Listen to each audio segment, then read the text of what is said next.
Franz Kreisberg a vécu son enfance en Pologne, à Kozienice, où il est né au printemps 1921. Pendant ses jeunes années, Franz passe son temps dans la forêt, proche de sa maison. La forêt est son refuge. Il y rêve d'une vie meilleure. Sa famille est pauvre. Certains jours, on ne mange pas à sa faim. Franz gardera toujours dans l'oreille le craquement de la croûte quand le pain arrivait, pour seul repas de la journée. En forêt, le jeune Franz se questionne sur l'injustice et le racisme qui rôdent autour de lui. Sa famille est juive, et en Pologne, beaucoup de gens n'aiment pas les juifs. Franz ne comprend pas pourquoi les juifs doivent s'asseoir à part des autres élèves à l'école. Il partage la colère de sa mère, Bina, qui lutte contre l'injustice. Parce qu'elle milite au Parti communiste, Bina va souvent en prison. Franz souffre des absences de sa mère et se console dans la forêt. Les arbres sont ses meilleurs amis.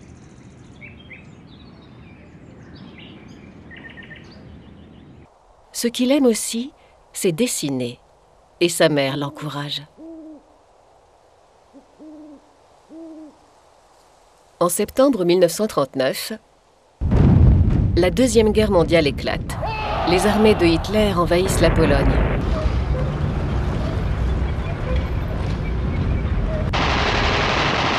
Les envahisseurs nazis assassinent Bina Kreisberg, la mère de Franz. Le reste de sa famille mourra dans des camps où les nazis ont exterminé beaucoup de juifs.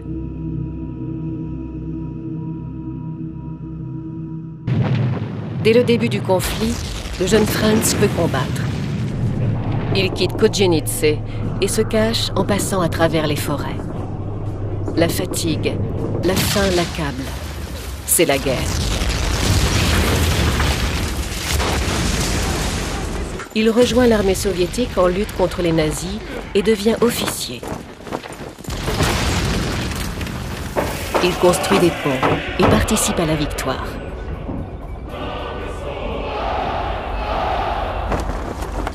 En 1945, la guerre finie, Franz quitte la Pologne.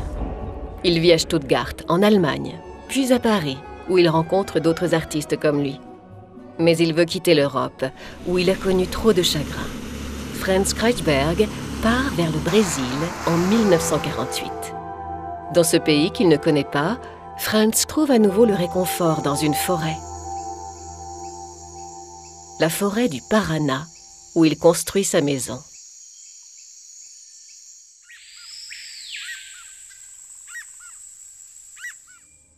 Malheureusement, au Paraná, on brûle la forêt pour la remplacer par des plantations de café.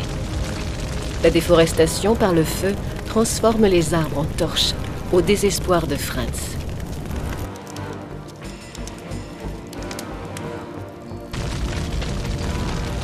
Cependant, son art commence à être connu. Il voyage beaucoup, revient souvent à Paris. Il aime cette ville où il revient encore chaque année dans son atelier à Montparnasse. En 1972, il s'installe à Nova Viçosa, au Brésil, dans une forêt qui borde l'océan Atlantique. Il y construit sa maison, cette fois dans un arbre. Il trouve dans la nature son véritable atelier. En 1978, Franz part naviguer en pleine forêt d'Amazonie, sur le Rio Negro, un affluent de l'Amazone. C'est un moment d'éblouissement. Mais qu'est-ce que la forêt d'Amazonie?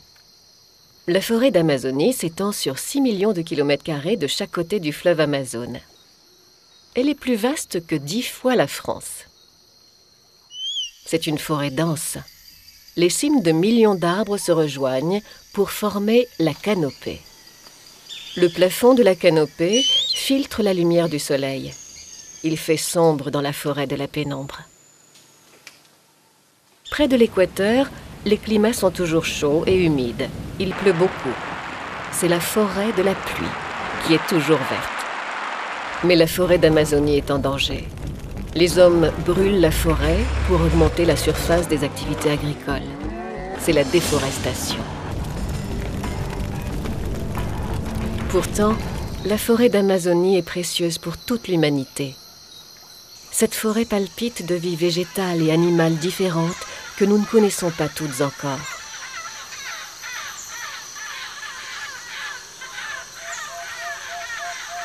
La forêt d'Amazonie équilibre le climat mondial.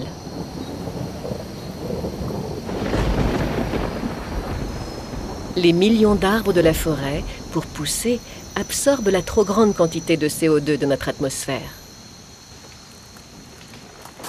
La destruction de la forêt d'Amazonie nous concerne tous. Ce que nous consommons participe à la déforestation.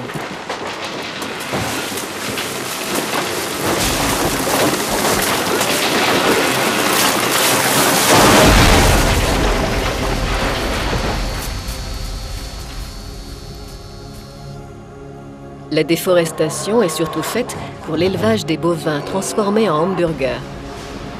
Beaucoup de Brésiliens s'en désolent et disent que les éleveurs transforment l'Amazonie en viande hachée.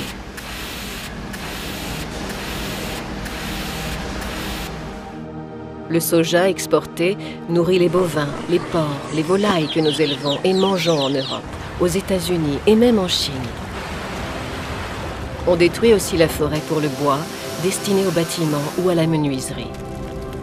Détruire la forêt d'Amazonie est une tragédie, car c'est détruire la fertilité du sol. Sans les débris de la forêt, l'humus et la fertilité ne se renouvellent plus. Alors, au bout de quelques années, pour avoir de nouvelles zones à cultiver, il faut brûler plus loin, toujours plus loin. La destruction de la forêt est aussi une menace pour les hommes. C'est le cas des premiers peuples de la forêt, les Amérindiens, dont la plupart vivent parqués dans des réserves. C'est le cas de beaucoup des nouveaux venus, les colons. Partis de régions en difficulté, ils espèrent vivre mieux. Mais en Amazonie, la plupart ne trouvent que la pauvreté. La destruction de la forêt d'Amazonie touche Franz Kreisberg en plein cœur. Franz est un grand sculpteur. Par son art, depuis des années, il est un défenseur de la forêt et de ses habitants. Il sculpte les arbres au tronc noirci par le feu et les parts de couleurs qu'il fait lui-même. Ces superbes bois brûlés témoignent de son combat. Puisque beaucoup de personnes admirent son œuvre, puisque l'on écoute sa voix quand il parle, il veut nous alerter. Il est un militant dont l'art exprime le combat, la résistance. C'est ça mon travail. Je veux crier ma révolte très fort contre toute cette société. C'est là que je prends conscience que pas seulement que je dois travailler avec la nature, mais je dois avec mon travail défendre cette nature.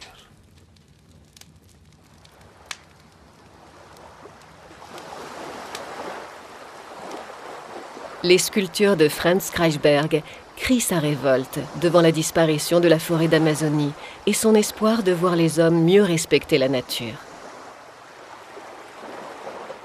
Un proverbe amérindien nous invite à y réfléchir.